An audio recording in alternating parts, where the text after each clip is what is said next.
Bienvenidos a la trama del saber. Aquí cada día desenterramos verdades que pocos se atreven a contar. No dejes que el misterio termine aquí. Inscríbete ahora y deja tu like. Cuéntanos, ¿desde dónde nos acompañas y qué oscuro secreto anhelas que revelemos? Ahora imaginen. Una reina ejecutada, su ambición la llevó al cadalso. Su hija, la reina sin madre, ascendió al trono y se volvió la reina virgen. Si el brutal destino de Ana Bolena y la astuta supervivencia de Isabel I les impacta, prepárense para una historia donde el poder devora y la leyenda nace del dolor. El legado de cenizas y oro, Ana Bolena e Isabel I, la saga de poder y sacrificio en la Inglaterra Tudor. La dinastía Tudor, en el siglo XVI, fue un caldero de pasiones desatadas, políticas implacables y transformaciones sísmicas. En el corazón de esta efervescencia, dos figuras femeninas se alzaron para redefinir el curso de la historia inglesa. Ana Bolena, la reina consorte cuyo ascenso y caída redefinieron la relación entre la Iglesia y el Estado, y su hija Isabel I, la monarca que llevó al reino a uno de sus períodos más gloriosos. Sus vidas, aunque separadas por una tragedia brutal y un abismo de incomprensión, se entrelazaron de maneras sutiles y poderosas, forjando la identidad de la nación inglesa y dejando un legado duradero de fuerza y resiliencia femenina en un mundo dominado por hombres. Ana Bolena, el vértigo de la ambición y el apodrecimiento de la honra. Ana Bolena, nacida entre 1501 y 1507, fue la segunda de las 6 esposas de Enrique VIII. Su historia es un torbellino de ambición desmedida, reforma religiosa y un final brutal que la convertiría en una de las figuras más enigmáticas y trágicas de la historia inglesa. Su vida y su destino estuvieron marcados por una personalidad fuerte, una inteligencia aguda, un pensamiento renacentista que la distinguía y una influencia innegable en la reforma religiosa inglesa. Fue reina de Inglaterra entre los años de 1533 a 1536 y es también conocida como Ana de los 1000 días, que fue aproximadamente la cantidad de días que ostentó el título de reina consorte de Inglaterra. El deseo de Enrique VIII de casarse con Ana, una mujer que se negaba a ser simplemente su amante, fue el estopim para la reforma inglesa. Enrique, desesperado por un heredero varón que asegurara la dinastía Tudor y convencido de que su matrimonio con Catalina de Aragón era inválido a los ojos de Dios por haberse casado con la viuda de su hermano, se obsesionó con Ana. Ella, astutamente, se negó a ceder a sus avances sexuales a menos que él le ofreciera el matrimonio y la corona. Esta resistencia, que contrastaba con la complacencia de otras amantes, encendió aún más la pasión del rey y lo llevó a arriesgarlo todo. Para legitimar su unión con Ana y asegurar un heredero, Enrique rompió con la Iglesia católica y el Papa, estableciendo la Iglesia de Inglaterra con él mismo como jefe supremo. Este acto, el Acta de Supremacía, tuvo consecuencias políticas, sociales y religiosas gigantescas, cambiando para siempre el curso de la historia británica y marcando el apodrecimiento de siglos de unidad religiosa. Para no perderse ni un detalle de esta trama del saber, no olviden suscribirse a nuestro canal y dejar una curtida. Su apoyo nos impulsa a desenterrar más verdades. La familia Bolena, aunque no de la más antigua nobleza, era una de las más influyentes de la aristocracia inglesa de la época, gracias a los esfuerzos de 1900. Tomás Bolena, padre de Ana. Él era un diplomático muy respetado y el favorito del rey Enrique VII, destacándose por su talento para los idiomas. Ana y sus hermanos, María y Jorge, crecieron en el castillo de Hever, en Kent, aunque es probable que nacieran en la casa ancestral de los Bolena, Blickling Hall. La ascendencia de la familia era notable, incluyendo entre sus tatarabuelos a un alcalde de Londres, un duque, un conde, 2 damas aristocráticas y un caballero. Por parte de madre, los Howard, una de las familias más importantes de Inglaterra, conectaban a Ana con una de las estirpes más nobles entre las esposas inglesas de Enrique IV. La educación de Ana fue excepcional. En 1513, Margarita de Austria, hija del emperador Maximiliano I del Sacro Imperio Romano Germánico y gobernante de los Países Bajos, invitó a Ana a ingresar en su corte. Allí, Ana recibió una formación académica que abarcó genealogía, lectura, historia, ortografía y escritura. También aprendió danza, bordado, modales, música, costura y canto, además de juegos de cartas, ajedrez, dados, tiro con arco y equitación. Margarita quedó tan impresionada con la joven que la llamaba cariñosamente Pequeña Bolena, y escribió a su padre: «Su hija es tan presentable y tan agradable, considerando su edad joven, que le estoy más agradecida por enviarla a mi corte de lo que usted a mí por tenerla aquí». Ana permaneció con Margarita hasta la primavera de 1513. En octubre de 1514, Ana se unió a la comitiva de María Tudor, hermana de Enrique VIII, quien partió a Francia para casarse con Luis XII. En Francia, Ana fue dama de compañía de la reina María.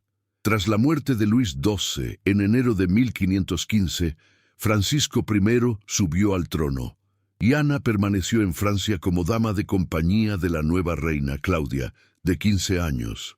Con ella, Ana estuvo casi 7 años, sometiéndose a un rígido código de conducta.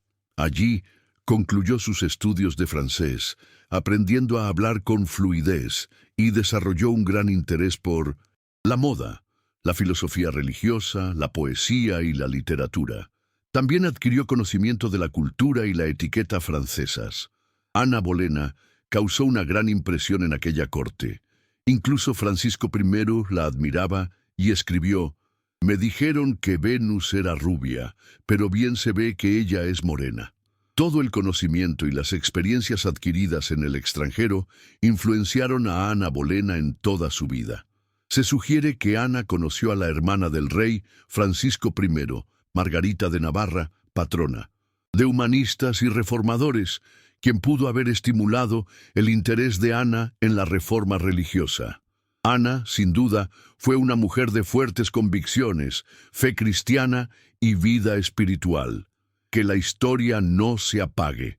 Un like y una suscripción nos ayudan a seguir desvelando estas increíbles historias.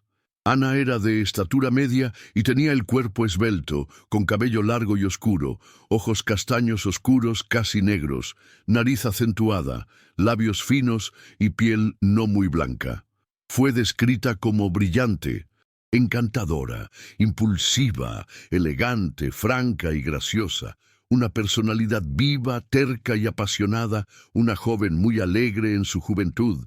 Le gustaba jugar a las cartas y a los dados, beber vino, disfrutar de la comida francesa y coquetear. Se divertía mucho con los chismes de la corte, tenía la lengua afilada y un temperamento muy fuerte. Ana pasó su adolescencia en Francia, y su experiencia allí la convirtió en una devota cristiana en la nueva tradición del humanismo renacentista. Defendía la traducción de la Biblia a la lengua nativa de un país. La educación francesa de Ana Bolena terminó en 1521, cuando su padre la llamó de vuelta a Inglaterra. Partió en enero de 1522, inicialmente para casarse con su primo James Butler, un hombre mucho mayor que ella, en un matrimonio arreglado para resolver una disputa por una herencia familiar, pero nunca se concretó.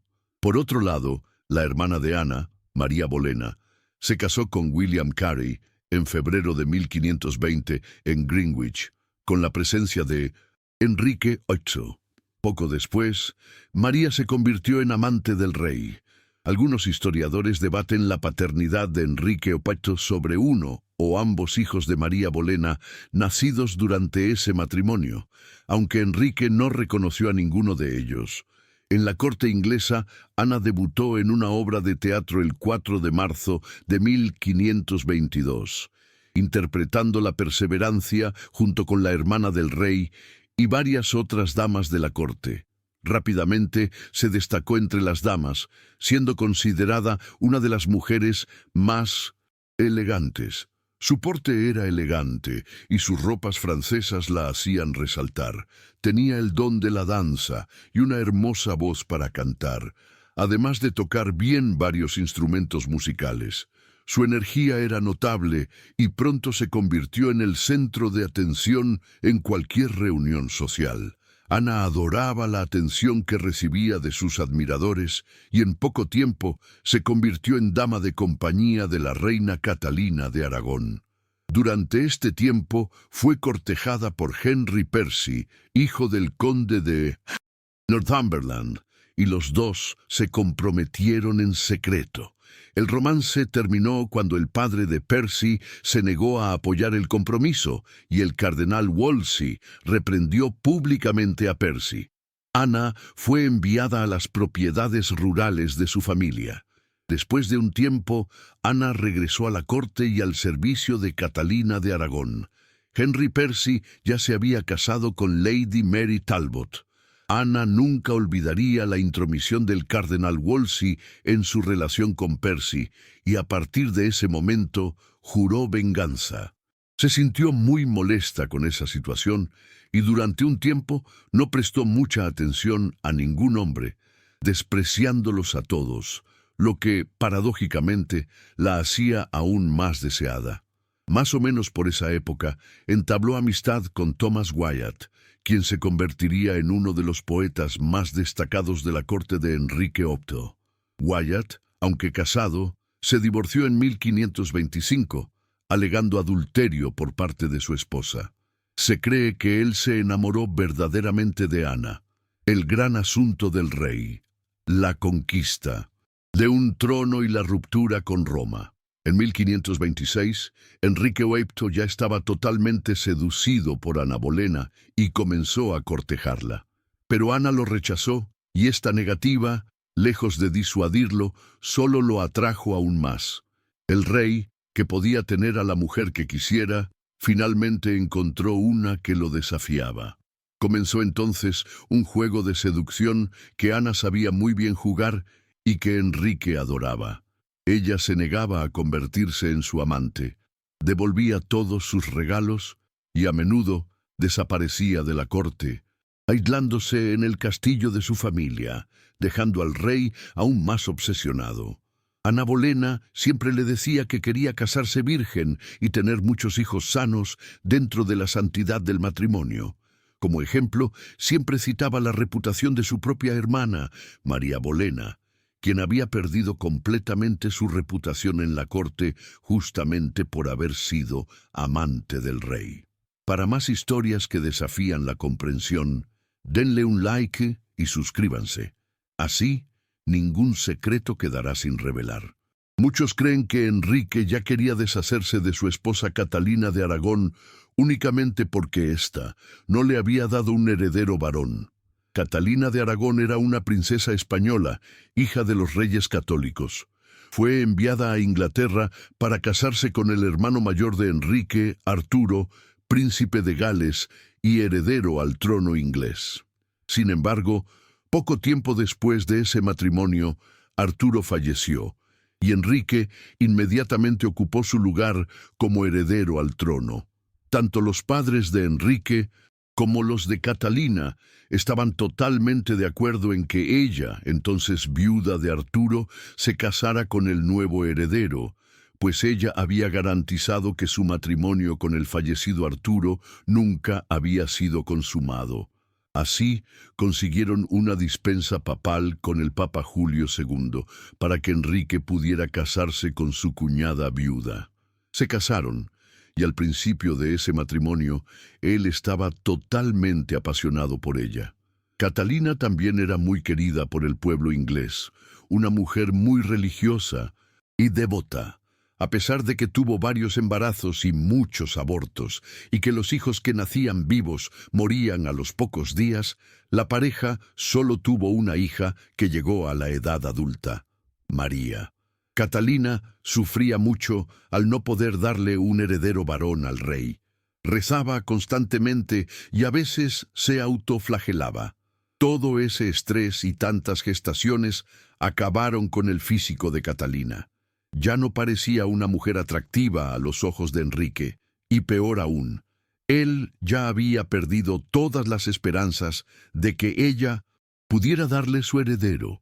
Ahora, locamente enamorado de Ana Bolena, Enrique pensó que era el momento de deshacerse de su primera esposa.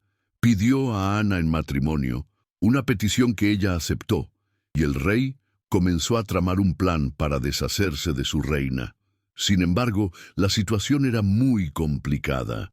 Enrique VIII no podía simplemente divorciarse de su esposa.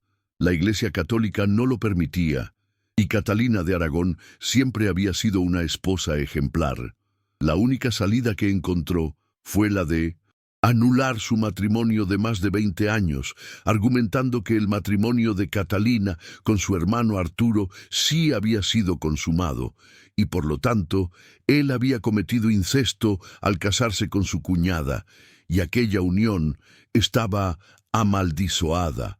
Por eso Dios lo castigaba sin herederos. Esto significaba que él había estado viviendo en pecado con Catalina todos esos años.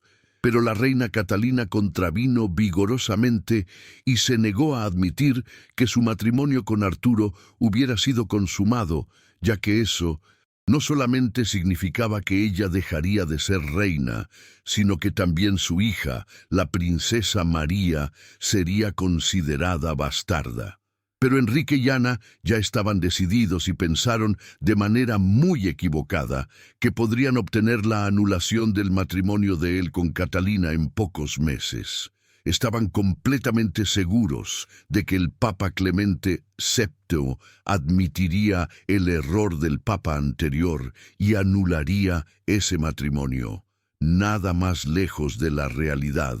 La anulación del matrimonio de Enrique con Catalina, que quedó conocida como el Gran Asunto, demoró más de 7 años en concretarse y no sin antes modificar toda la estructura religiosa inglesa. Durante ese tiempo, no existe ninguna evidencia que sugiera que Ana Bolena y Enrique VIII tuvieran relaciones sexuales hasta muy poco antes del matrimonio. Las varias cartas de amor que se enviaban también refuerzan este hecho. Ana decidió que se rendiría a sus brazos apenas cuando él se casara con ella y la hiciera reina. Compartan esta historia con aquellos que ansían saber la verdad. Su apoyo hace posible la trama del saber.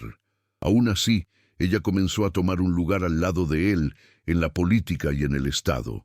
Simpatizaba con aquellos que buscaban una reforma de la Iglesia y protegía activamente a los eruditos que estaban trabajando en las traducciones de las Sagradas Escrituras al inglés. En 1528, Ana contrajo la promesa del sudor, o fiebre del sudor, que se volvió una epidemia en Londres. La tasa de mortalidad fue altísima y la corte fue totalmente dispersa. Ana se retiró a la residencia de su familia y Enrique envió a su médico personal para cuidarla, y ella acabó recuperándose. Su cuñado William Carey murió de esa enfermedad.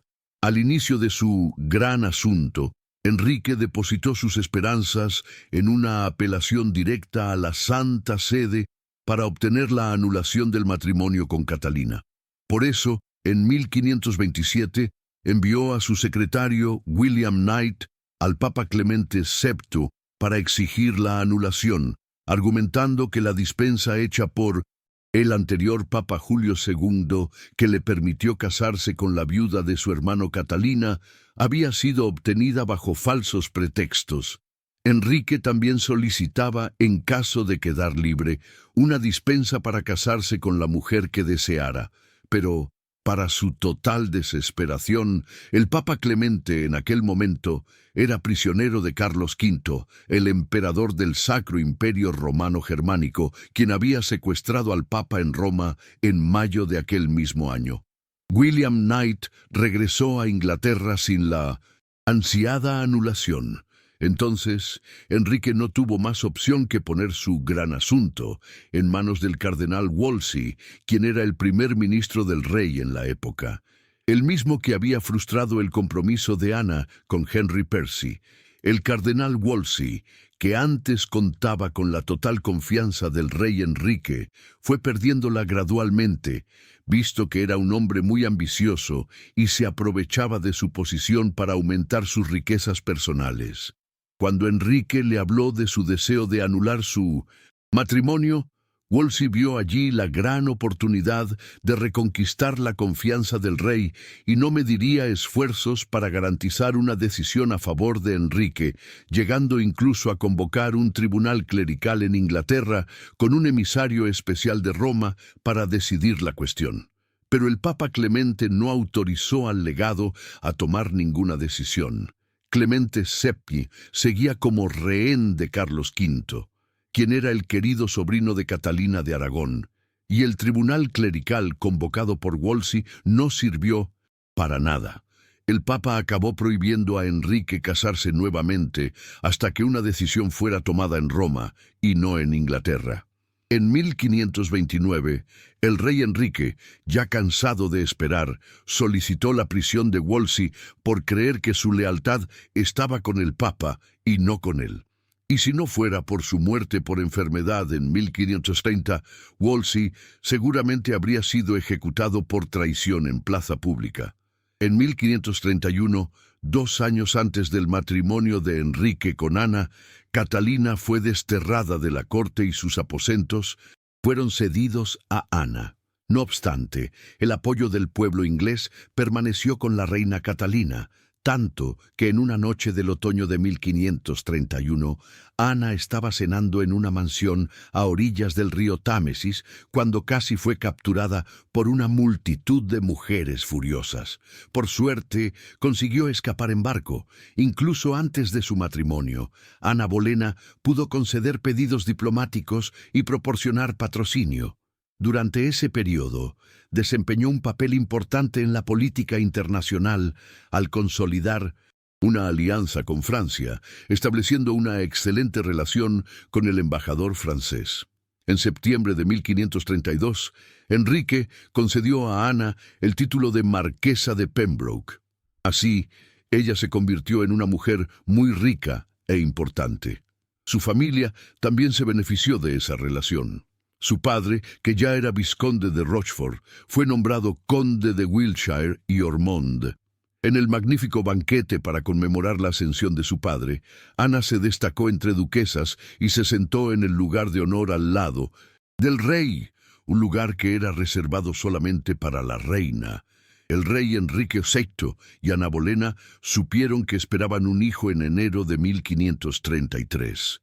Tal noticia aumentó la urgencia de la anulación del matrimonio del rey, y los dos se casaron en secreto a finales de aquel mismo mes. El 30 de marzo, Thomas Cranmer fue nombrado arzobispo de Canterbury tras la muerte de William Warham. Cranmer fue elegido a dedo por Enrique, ya que creía que él apoyaría sus políticas y encontraría la solución a sus problemas. Esa indicación del rey, a pesar de la negativa del Papa, demuestra cuánto Enrique ya había desistido de recibir el consentimiento de Roma para la anulación de su matrimonio. Enrique también estaba muy contento con su consejero real Thomas Cromwell, quien presentó al Parlamento una serie de leyes, incluyendo la sumisión del clero, que tendría que reconocer la supremacía real sobre la Iglesia, culminando así en la ruptura con Roma. Tras estos actos, Tomás Moro, un gran amigo de Enrique y católico fervoroso que era el primer ministro, renunció a su cargo y Thomas Cromwell lo sustituyó. Los acontecimientos ahora alcanzarían un ritmo muy acelerado. El 23 de mayo de 1533, Cranmer, en su posición de arzobispo, declaró el matrimonio de Enrique y Catalina anulado y sin efecto. 5 días después, el 28 de mayo de 1533, declaró el matrimonio de Enrique y Ana Bolena válido. Catalina perdió así su título de reina y su única hija con Enrique Houghton, la princesa María, fue considerada bastarda. Ana fue coronada reina consorte de Inglaterra en junio de 1533 en una magnífica ceremonia en la abadía de Westminster. Hasta la presente fecha, Ana fue la última reina consorte de Inglaterra en ser coronada separadamente de su marido. Un día antes, había participado en una gran procesión por las calles de Londres. De acuerdo con la tradición, usaba blanco y llevaba una corona de oro en la cabeza. La respuesta del público a su aparición fue bastante tibia. Mientras tanto, la Cámara de los Comunes prohibió todas las apelaciones a Roma y estableció castigos para todos aquellos que introdujeran bulas papales en Inglaterra. Esta jugada de Enrique impedía que Catalina pidiera cualquier ayuda al pontífice. Fue entonces cuando el Papa Clemente finalmente anunció la excomunión de Enrique VIII, quien pasó a exigir que sus súbditos hicieran un juramento anexo al primer acto de sucesión que rechazaba definitivamente la autoridad papal en asuntos legales, reconocía a Ana Bolena como reina y a los hijos de ésta como legítimos herederos al trono, quienes se negaron a hacer ese juramento, como Thomas More, que ya había renunciado al cargo de primer ministro, y John Fisher, obispo de Rochester, fueron presos en la Torre de Londres. Más tarde fueron ejecutados por mostrar fidelidad a la fe católica y al Papa, y por negarse a ceder a las presiones del gobierno inglés. La ejecución de Thomas More sublevó al pueblo, que culpó directamente a Ana Bolena por su muerte. A finales de 1534, el Parlamento declaró a Enrique el jefe supremo de la Iglesia de Inglaterra, que ahora estaba bajo el total control de Enrique y no más de Roma. Antes y después de su coronación, Ana protegió y desarrolló a aquellos que querían estudiar los escritos de William Tyndale, conocido como traductor de la Biblia al inglés. Ella estableció una rutina tranquila en el Palacio de Greenwich para prepararse para el nacimiento de su bebé. El bebé nació un poco prematuro, el 7 de septiembre de 1533. Ana dio a luz a una niña que fue bautizada como Isabel, en homenaje a la madre de Ana, Isabel Howard, y a la madre de Enrique, Isabel de York. Pero el nacimiento de una niña fue un duro golpe para los padres, que estaban confiados en la espera de un hijo varón. Estaban tan seguros de que nacería un niño que las cartas que estaban preparadas para anunciar el nacimiento de aquella criatura tuvieron que ser reescritas de príncipe para princesa, y el tradicional torneo de justas, que solamente se preparaba para conmemorar el nacimiento de un heredero, fue cancelado. Muchos biógrafos e historiadores creen que el nacimiento de Isabel, quien sería la futura Isabel I, marcó el inicio del fin de Ana Bolena, la caída, el apodrecimiento del amor y la traición final. Isabel recibió un bautizo espléndido, pero Ana temía que la hija de Catalina, María, ahora despojada de su título de princesa y rotulada como bastarda, representara una amenaza a la posición de Isabel. Enrique tranquilizó a su esposa, separando a María de muchos de sus siervos y enviándola a la mansión de Hatfield, donde Isabel iría a vivir con un gran número de criados. Como reina, Ana presidió una corte magnífica. En el siglo XVI se esperaba que las familias reales fueran extravagantes para comunicar la fuerza de la monarquía, y Ana siempre andaba espléndida y gastaba enormes sumas de dinero en joyas y complementos. También compró muebles y tapizados caros y se rodeaba de lujo y ostentación. La reina Ana Bolena tenía un equipo de siervos muy mayor que el de la reina Catalina, más de 250 personas para atender sus necesidades sociales, desde sacerdotes hasta caballerizos, y más de 60 damas de compañía que la atendían y la acompañaban en sus eventos sociales. Que la historia no se apague. Un like y una suscripción nos ayudan a seguir desvelando estas increíbles historias, pero su aguda inteligencia, perspicacia política y genio fuerte, aunque fueran indeseables en una amante, ahora eran totalmente inaceptables en 1900. Una esposa y el real matrimonio, que había disfrutado de un breve período de felicidad, discutía sin parar. Además, Enrique, orgulloso como era, se sentía totalmente defraudado. Ana Bolena le había prometido durante 7 largos años un heredero, y para él, que había confiado en ella la solución para la crisis de sucesión, ésta estaba lejos de ser alcanzada. Sin contar el hecho de que él achacaba a Ana cada vez más irritante e imperfecta, comenzó a pensar que ella no era una verdadera mujer de la realeza. Ana, inteligente, estaba totalmente consciente de la falta de interés de su esposo. Sabía muy bien que no había superado sus expectativas y usó las siguientes gestaciones como forma de llamar su atención. Sin embargo, esto solo duró un tiempo. Después de un aborto espontáneo en la Navidad de 1534, Enrique ya estaba estudiando con Cranmer y Cromwell la posibilidad de un divorcio de Ana sin tener que volver con Catalina, su primera esposa, que siempre le escribía diciendo que lo amaba, pidiendo e implorando volver. Enrique ya había conocido a Juana Seymour, una joven dama de compañía de Ana Bolena. Se enamoró de ella. Era una mujer recatada y tímida, totalmente diferente de Ana. Y, como sucedió con Catalina de Aragón, ahora era el turno de Ana Bolena de pasar por la humillación de tener una de sus damas siendo cortejada por su propio marido.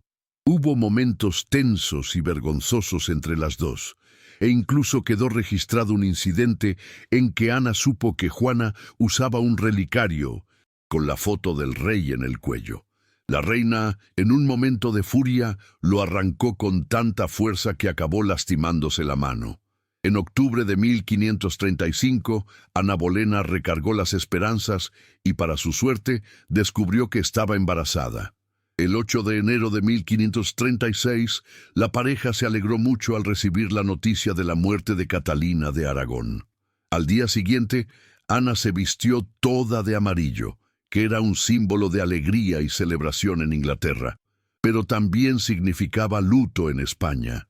Toda la corte quedó horrorizada con aquello. Con Catalina muerta, Ana intentó hacer las paces con María, su hijastra, pero ésta rechazó las propuestas de Ana, quizás debido a los rumores que circulaban de que Catalina había sido envenenada por Ana Bolena. La reina Ana estaba totalmente consciente de los peligros si fallaba en darle un heredero a Enrique, y aún más después de la muerte de Catalina, ya que ahora Enrique se consideraba totalmente libre para casarse sin ilegalidades. Apenas 3 semanas después de la muerte de Catalina, el rey cayó en un torneo de justas y quedó inconsciente por 2 horas. Poco tiempo después, Ana sufrió un aborto espontáneo. Considerando las condiciones de su matrimonio y el deseo desesperado de Enrique por un hijo, las gestaciones de Ana atrajeron mucho interés. Estimaciones indican que ella tuvo otras 3 gestaciones, todas ellas terminando en abortos ocurridos tan temprano que el sexo de los niños no pudo ser determinado. Oficialmente, se atestigua el nacimiento de Isabel en septiembre de 1533, un aborto en 1534 y el aborto de un feto masculino con aproximadamente 4 meses y medio de embarazo en enero de 1536. Ella afirmó que la causa de este último aborto espontáneo había sido su enorme preocupación por la caída del rey en el torneo de justas. Pero otra posible causa fue un incidente en el cual Ana, al entrar en el cuarto, vio a Juana Seymour sentada en el regazo de Enrique y se enfureció. Sea cual fuere la causa, la pérdida de aquel hijo marcó el fin del matrimonio real. Enrique quedó tan molesto que juró que jamás se acostaría con ella. Esperó que Ana se recuperara del aborto y, sin más, comenzó a declarar que fue reducido y forzado a casarse por segunda vez por medio de magia negra y hechizos. A esta altura del campeonato, Ana ya había ganado un gran número de enemigos en aquella corte, enemigos que esperaban pacientemente su caída, y ese momento había llegado. Comenzó entonces una conspiración contra ella, y las acusaciones fueron las más repugnantes posibles. Ana fue acusada de adulterio con varios hombres, incluyendo un músico de la corte, el poeta Thomas Wyatt, y el propio hermano de Ana, Jorge Bolena. También fue acusada de planear la muerte del rey con sus supuestos amantes. Todos fueron presos en la Torre de Londres bajo amenaza de tortura. Uno de los hombres confesó, lo que fue suficiente para condenar a todos. Thomas Wyatt, el poeta y amigo de Enrique y Ana, que supuestamente estaba enamorado de ella, fue liberado, probablemente por la amistad de su familia con Cromwell. No dejen que la verdad se pierda. Curta el video y suscríbanse para más historias que la historia intentó esconder. El 2 de mayo de 1536, Ana fue presa y llevada a la Torre de Londres en una barca. Al entrar en la torre, se desmayó y después exigió saber dónde estaban su padre y su hermano, así como las acusaciones contra ella. 4 de los acusados fueron juzgados en Westminster el 12 de mayo de 1536. 3 días después, Ana y Jorge Bolena fueron juzgados separadamente en la Torre de Londres ante un jurado de 27 pares. La reina fue acusada de incesto, adulterio y alta traición, según la ley de traición de Eduardo III. Para el hombre, la condena era ahorcamiento y descuartizamiento, y para la mujer, la hoguera.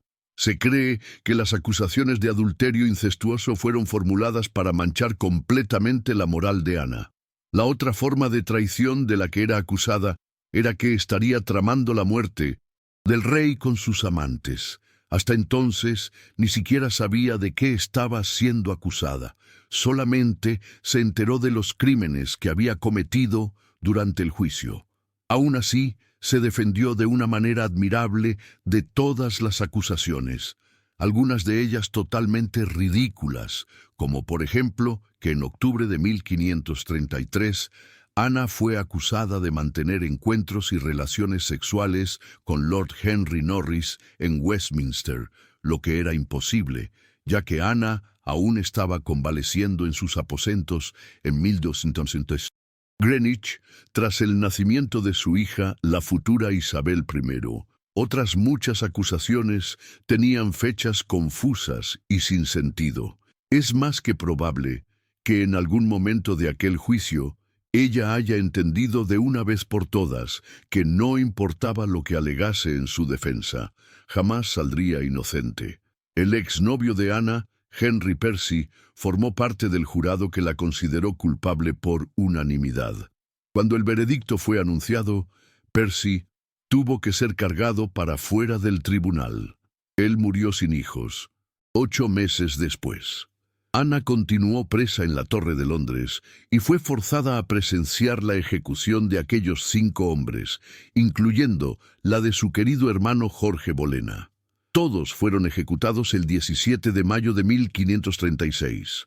Poco antes de su ejecución, fue persuadida a firmar un documento aceptando la disolución de su matrimonio y negando cualquier reclamo que Isabel tuviera como heredera.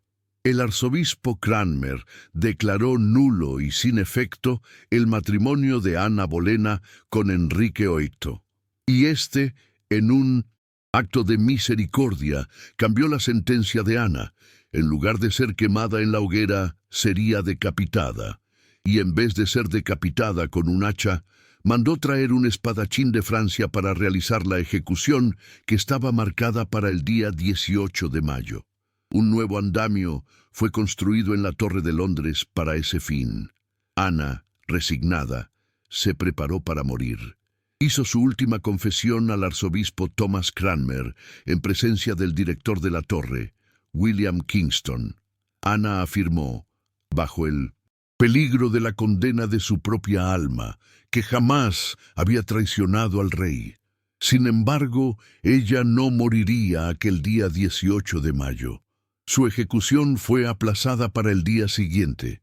Se dice que fue porque el verdugo que venía de Francia se había retrasado, pero se cree que la causa principal de ese aplazamiento fue que Thomas Cromwell había ordenado al director de la torre que la vaciara de todos los extranjeros para evitar que éstos presenciaran y contaran sobre la ejecución de la reina inglesa y que eso provocara una simpatía por ella en el exterior y al mismo tiempo que Enrique VIII apareciera como el villano de la historia. Sir William Kingston, el director de la torre, relató en sus memorias cómo Ana recibió aquella noticia y dijo que parecía muy decepcionada con ese aplazamiento, ya que ella ya estaba preparada para morir aquel día. Resaltó que, según su experiencia y tras haber presenciado varias ejecuciones, la actitud de Ana Bolena realmente llamó su atención, pues parecía estar muy alegre y feliz ante su inminente muerte. E incluso bromeó con él diciendo que ella no daría mucho trabajo a su verdugo y que sería una ejecución rápida, visto que ella tenía un pescuezo bien finito. Finalmente, en la mañana del 19 de mayo de 1536, Sir William Kingston escoltó a Ana Bolena desde sus aposentos de la torre, los mismos que ella había ocupado antes de su coronación en 1533, hasta el patíbulo. La reina mostraba una total resignación cuando subió las escaleras y se dirigió al público para hacer un discurso. De acuerdo con Edward Hall, contemporáneo del evento, ella dijo lo siguiente: «Buen pueblo cristiano, yo no vine aquí para predicar, yo vine para morir de acuerdo con la ley, y por la ley fui juzgada para morir, y por lo tanto no diré nada contra eso. No vine aquí para acusar a ningún hombre, ni para hablar de aquellos que me acusaron y condenaron a muerte, pero yo ruego a Dios que salve al rey y lo mantenga por mucho tiempo reinando sobre ustedes, pues príncipe más misericordioso jamás existió, y para mí él siempre fue bueno, gentil y soberano. Y si alguien interviene en mi causa, yo le pido a él, al rey, que ayude a mejorar. Y así me despido del mundo y de ustedes, y cordialmente les pido que recen por mí».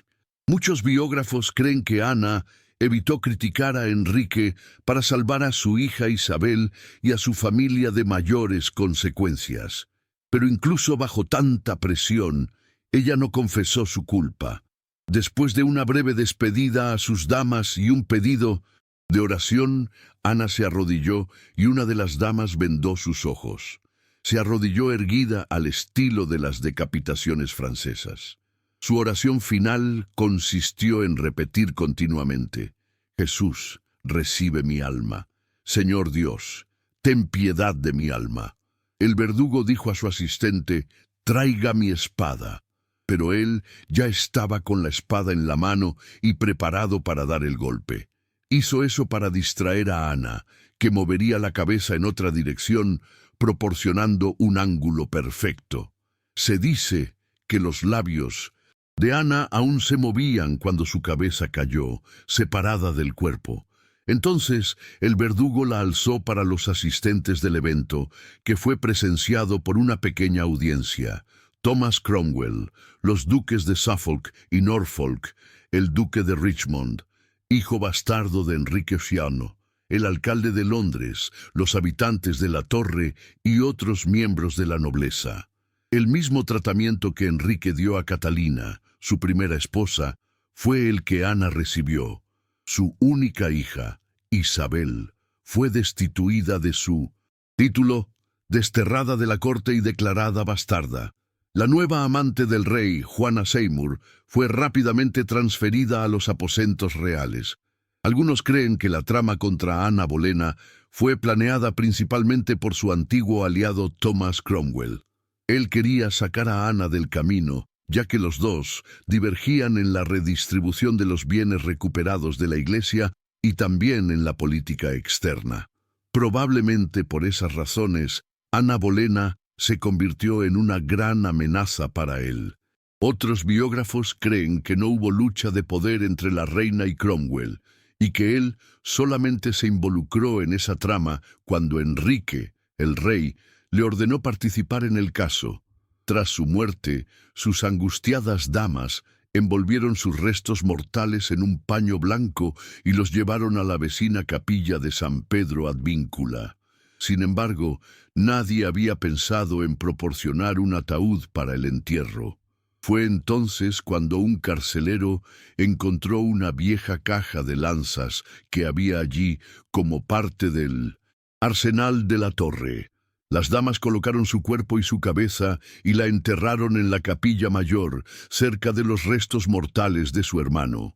En 1876, durante el reinado de la reina Victoria, quien ordenó una reforma en la capilla, encontraron los restos mortales de una mujer que, según creyeron, eran los de Ana Bolena.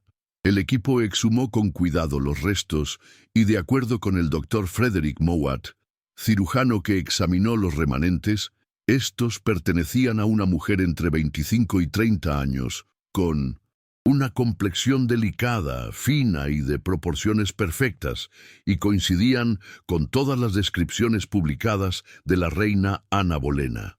Durante más de 3 siglos persistieron algunos rumores sobre Ana Bolena. Por ejemplo, el padre católico Nicholas Sanders, que debido a circunstancias religiosas y personales estaba exilado de Inglaterra, tenía gran interés en difamar a la monarca.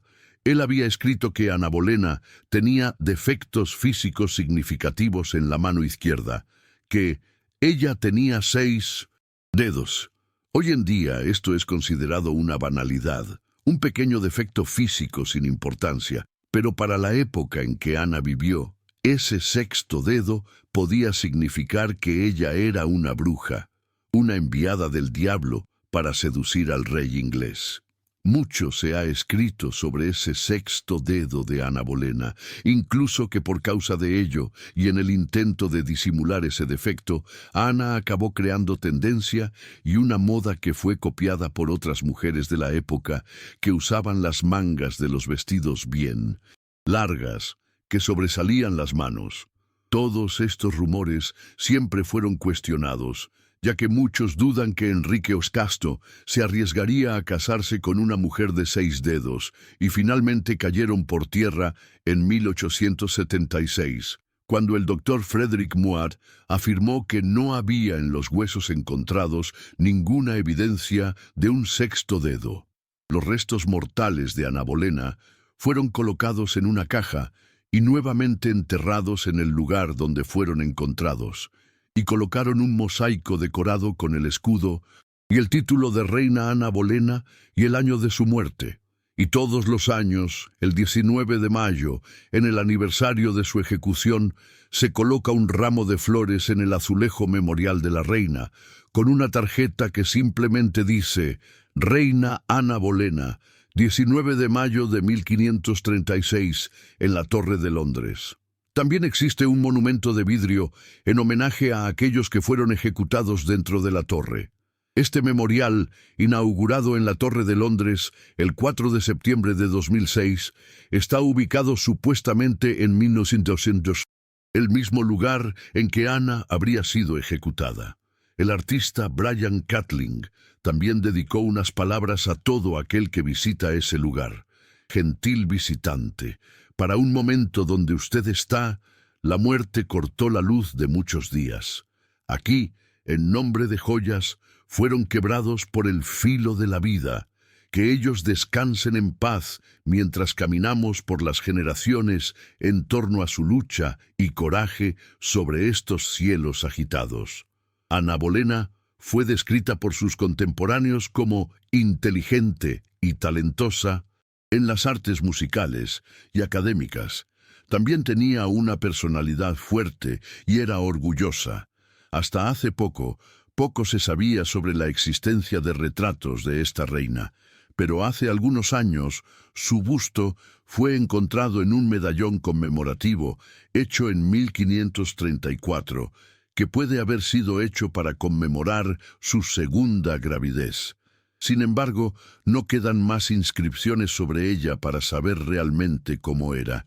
A través de los siglos, la impresión que nos da es que era una mujer fuerte, decidida a vivir una vida corta pero intensa a su manera.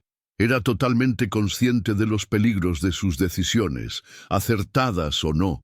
No se puede negar que fue valiente hasta el fin, asumiendo todas las consecuencias por más terribles que pudieran ser. Isabel I, la reina virgen y el auge de la era. Tudor. Isabel I, nacida el 7 de septiembre de 1533, hija de Ana Bolena y Enrique Outo, ascendió al trono en 1558 y gobernó por 44 años, inaugurando la gloriosa era isabelina. Su vida, sin embargo, estuvo marcada por la inestabilidad desde la infancia. Declarada ilegítima tras la ejecución de su madre, enfrentó períodos de peligro y desconfianza. Su posición fue precaria durante el reinado de su medio hermano Eduardo VI y, especialmente, durante el reinado de su media hermana católica María I, quien la encarceló en la Torre de Londres bajo sospecha de traición. Estas experiencias la transformaron en una líder cautelosa, astuta y profundamente resiliente, una maestra en el arte de la supervivencia. En política, Isabel es eternamente conocida como la Reina Virgen, The Virgin Queen, y este título fue una decisión política brillante e intencional que ella cultivó a lo largo de su reinado. Casarse significaría compartir el poder y posiblemente someter a Inglaterra a los intereses de un marido extranjero, especialmente si fuera un príncipe católico de una potencia europea.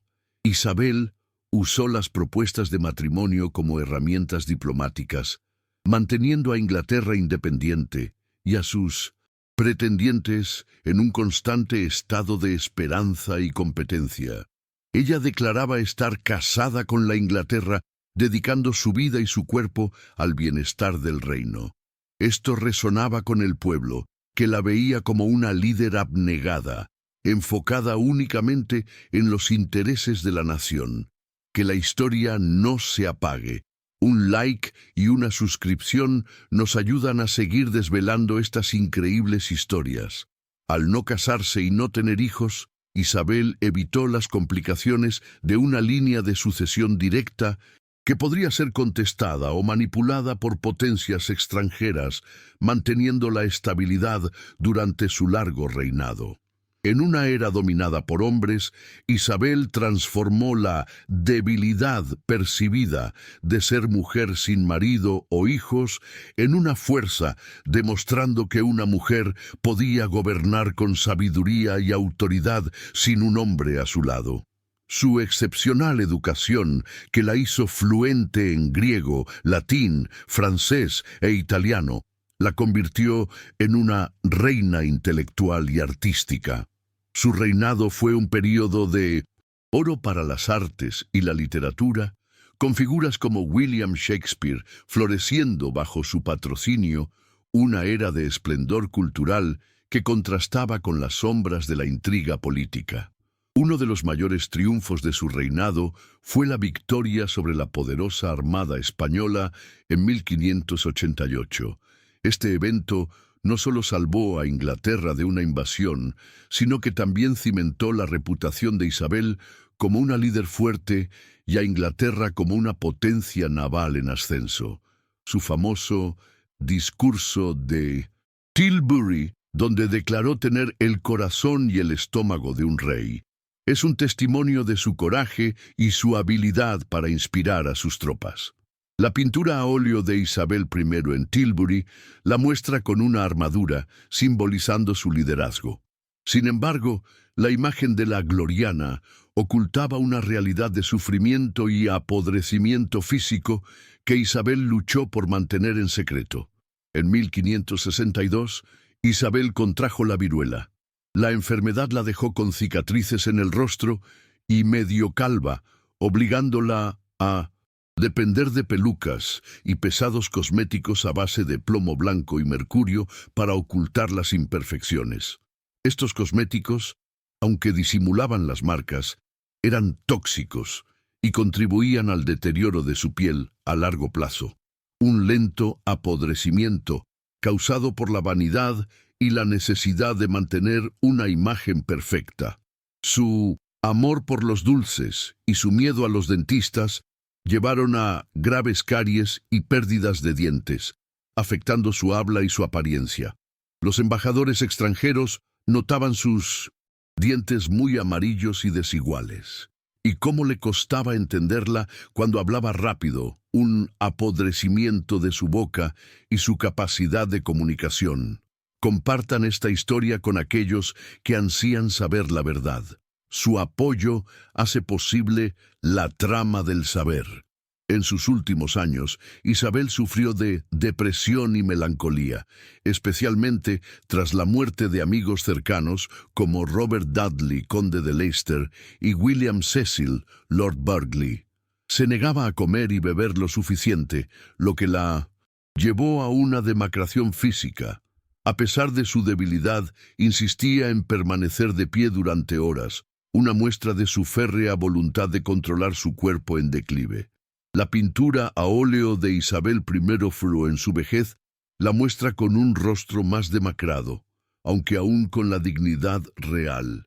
Un relato, aunque posiblemente apócrifo, de Elizabeth Southwell, una dama de honor, afirma que el cadáver de Isabel estaba tan lleno de vapores nocivos que explotó en su ataúd de plomo tras su muerte. Aunque esta historia puede ser un rumor sensacionalista, sirve para ilustrar la percepción de un apodrecimiento físico extremo, incluso después de la muerte, y el horror que la gente asociaba con la descomposición de un cuerpo real. Ana Bolena e Isabel I, la conexión indirecta y el legado compartido. Aunque madre e hija pasaron poquísimo tiempo juntas, la influencia de Ana sobre Isabel fue profunda y las ligaba de maneras sutiles y poderosas, forjando un legado compartido que trascendió la tragedia. El legado de la Reforma como herencia fue el más significativo. La unión de Ana y Enrique fue el catalizador de la Reforma inglesa. Isabel, nacida de esa unión, no solo heredó el trono, sino que consolidó la Iglesia de Inglaterra como la religión oficial del Estado, defendiendo la transformación que su madre, inadvertidamente, ayudó a iniciar. Fue la hija quien completó la obra de la madre, cimentando el protestantismo en el reino. La sombra de la ilegitimidad y la resiliencia fue una constante en la vida de Isabel. La declaración de ilegitimidad de Isabel tras la ejecución de Ana fue una sombra constante que la persiguió. Isabel tuvo que luchar incansablemente para probar su derecho al trono, lo que la convirtió en una maestra en resiliencia y estrategia política, características que la ayudaron a sobrevivir y prosperar en un ambiente hostil. Este apodrecimiento de su nacimiento la forjó en una líder inquebrantable. Para más historias que desafían la comprensión, denle un like y suscríbanse. Así, ningún secreto quedará sin revelar. La inteligencia y astucia compartidas eran rasgos distintivos de ambas mujeres. Ana usó su sagacidad para ascender en la corte, navegando las peligrosas aguas del favor real. Isabel usó la suya para sobrevivir a las intrigas y gobernar con un brillo inigualable. Esa capacidad de navegar en ambientes traicioneros, de leer a las personas y de calcular los riesgos, era una característica heredada que les permitió a ambas dejar su huella en la historia.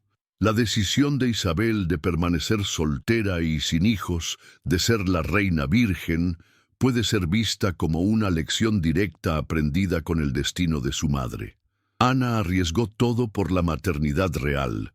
buscando un heredero masculino para asegurar su posición, y pagó con la vida cuando no pudo cumplir esa expectativa.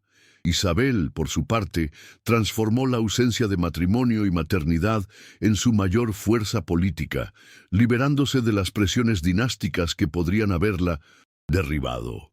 Su virginidad se convirtió en una estrategia brillante, una forma de mantener el control absoluto sobre su reino y su destino, evitando el apodrecimiento de su poder por un consorte o una sucesión incierta. Una curiosidad íntima que revela la profunda conexión de Isabel con su madre es el anillo secreto de Elizabeth. Hay relatos de que Isabel I usaba un anillo con dos retratos en miniatura, uno de ella misma y otro de su madre, Ana Bolena. Este anillo, mantenido en secreto, simbolizaba la conexión personal y discreta de Isabel con su madre, a quien no podía reconocer abiertamente en la corte debido a la controversia que aún rodeaba a Ana. Era una forma personal de mantener la memoria de Ana viva, lejos de los ojos críticos de la historia oficial, un homenaje silencioso a la mujer que, a pesar de su trágico fin, le había dado la vida y, sin saberlo, el trono.